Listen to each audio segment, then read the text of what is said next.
बिस्मिल्लाहिर्रहमानिर्रहीम। बुनियल इस्लाम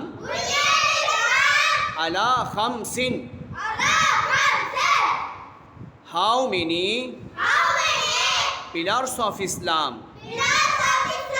There are 5 pillars of Islam. First, Tawheed. Second, Salah. Third, Zakah. Fourth, Saum. Fifth, हज। तर्जुमा, इस्लाम की बुनियाद कितनी है? इस्लाम की बुनियाद 5 है।